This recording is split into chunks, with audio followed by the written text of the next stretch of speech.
Estamos en línea telefónica desde Buenos Aires con la doctora Amalia Finsore, especialista en Derecho Societario Empresarial y en todo tipo de solución de conflictos, profesora de la Universidad de Buenos Aires. Le damos la bienvenida al programa porque queremos continuar hablando de contratos de locación. Bienvenida, Amalia. Hola Mara, buenas tardes. ¿Cómo estás vos y todo el público en general? Muy bien, ansiosos con este tema que hoy nos traes, que es súper importante y que tenemos muchas consultas. Sí, es verdad, sí pasó la vez pasada porque, como te había dicho, contrato de locación, alquileres, bueno, es el contrato más usado, diría yo. Y la vez pasada, Mara, si te acordás, el público se renueva, como todos dicen, hablamos también hicimos una introducción, mejor dicho, a lo que es el contrato de locación en su momento, y después hablamos más específicamente sobre una de las partes que es el locador, es decir, el dueño, suponte, el inmueble a alquilar. ¿Te acordás, Mara? Sí. Bueno, hablamos también, primero dijimos que el contrato de locación o el de alquiler, para que la gente entienda, es el contrato por el cual obliga a otorgar a la otra parte, el locatario, o inquilino, mejor dicho, tema de hoy, que ya seguramente me vas a preguntar, que otorga el uso y goce a esa persona, temporario obviamente de la cosa inmueble, por ejemplo. Y a cambio de eso, esta persona inquilina locataria lo que hace es pagar un precio en dinero, ¿sí? Ahora, también dijimos, o hablamos, mejor dicho, de todas las obligaciones del locador, es decir, del dueño, que una de las principales, si vos recordás, Mara, era esto de que entregue las cosas en las mismas condiciones, mejor dicho, en buenas condiciones a las que debería haber estado siempre ese inmueble, suponte, y el locatario, cuando después veamos sus obligaciones, una de las obligaciones principales, para resumirte un poco en dos frases o dos renglones más a lo que es el contrato de locación, tiene que restituir la misma en esas mismas condiciones.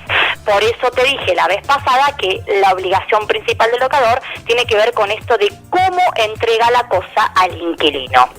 Y después terminamos hablando la vez pasada, obviamente, de sus obligaciones restantes que les queda al dueño, qué pasaba si obviamente no se había estipulado nada, qué pasa con las cláusulas que no están o no se leen en el contrato en general.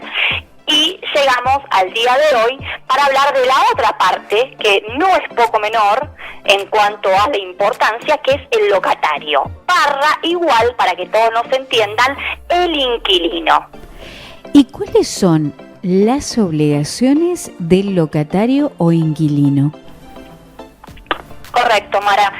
Es una pregunta que quizás parece común, pero es muy importante las obligaciones del locatario, porque uno piensa que siempre el que manda es el dueño, ¿no? Que en el fondo es verdad, él manda, pero también tiene que saber el inquilino cuál es su obligación o cuáles son sus derechos. Una de las obligaciones del locatario, reitero, igual inquilino o inquilina, tiene que ver con esto de usar y gozar la cosa conforme a derecho y exclusivamente para el destino correspondiente. ¿Qué quiero decir con Que no puede variar ese destino de la cosa. Si yo alquilé algo para uso de vivienda, vos, Mara, como inquilina, no podés poner un kiosco. ¿Me seguís? Es decir, el uso civil que le estamos dando, el uso del destino a vivienda, no puedo confundirlo o cambiarlo por un uso comercial.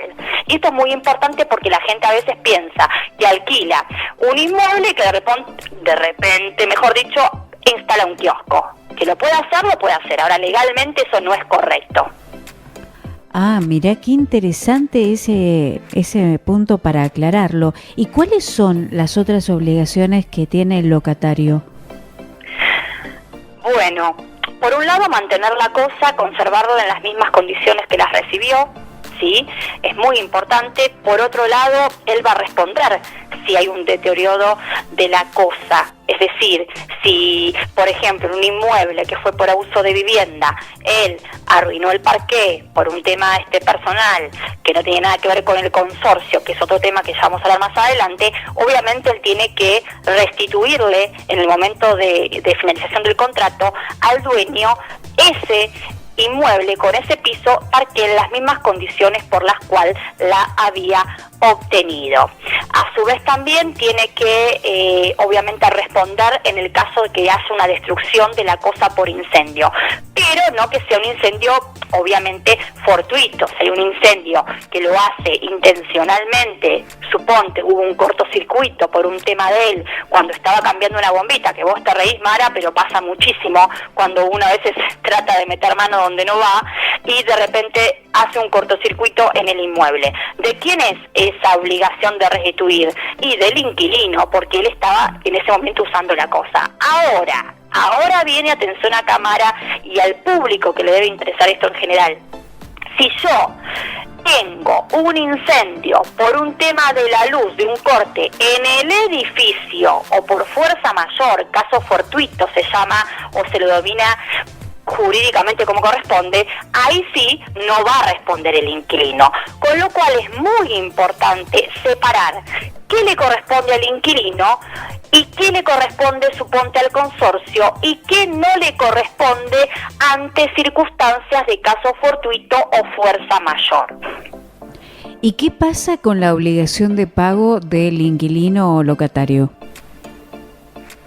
El pago, un tema importante, ¿no? Sí, sí, porque obviamente una obligación también te diría de las más importantes es que esta persona, el inquilino, y obviamente el locatario, pague por el uso de la cosa un precio fijado en el contrato. Si él, suponte, no paga en tiempo y forma, obviamente va a tener un problema y se estipulan, ya vamos a ver más adelante, en las cláusulas del contrato, que hasta uno puede, obviamente, obligarlo con una multa diaria y si no, obviamente, pedir que se vaya o pedir más adelante desalojo del mismo. Con lo cual, es requisito fundamental, digamos, principal, por así decir, aunque parezcan redundantes mis palabras, que la persona pague. Al momento de no pagar, esto ya se termina, ¿sí? Porque eso es lo que prima en el contrato de alquiler, el precio, ¿sí? La obligación de pagar, porque él solamente paga por el uso de ese bien. ¿Y qué pasa cuando concluye el contrato que se ha firmado? Claro.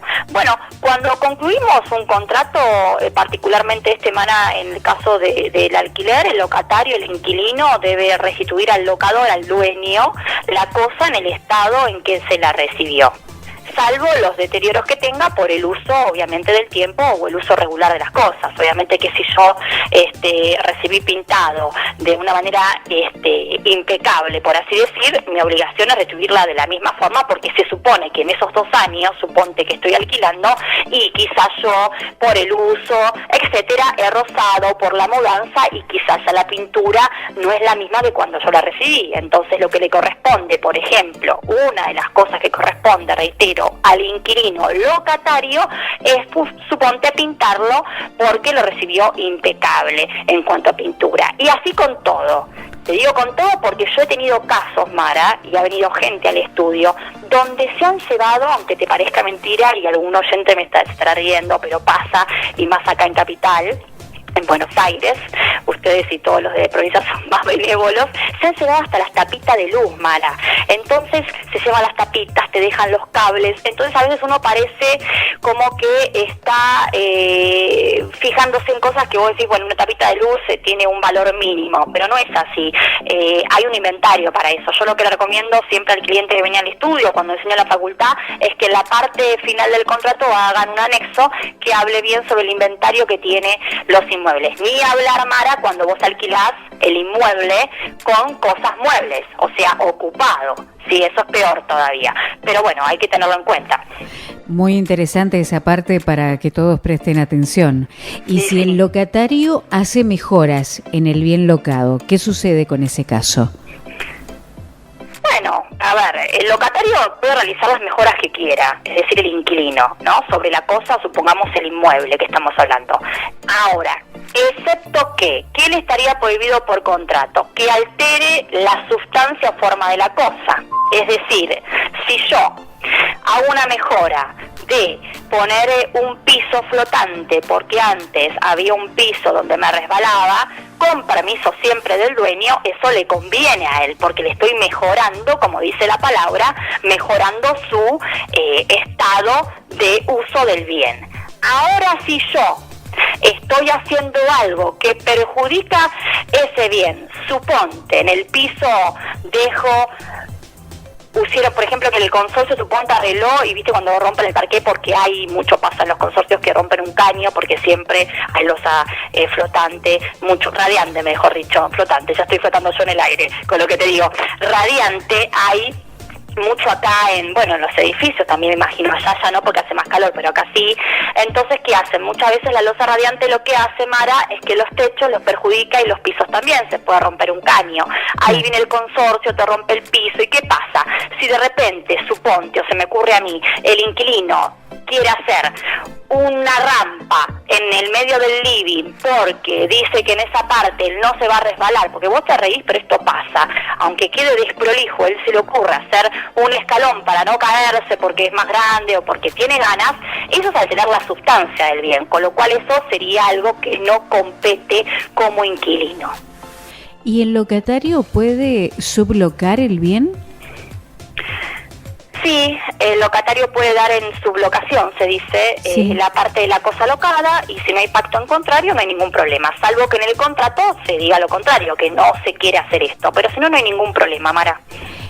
Bueno, la verdad que hoy ha sido uno de estos temas que seguramente los vamos a tener que continuar porque es muy interesante, ha sido muy clara la presentación, así que Amalia, agradezco muchísimo el contacto y la próxima semana vamos a tener que continuar hablando sobre estos temas.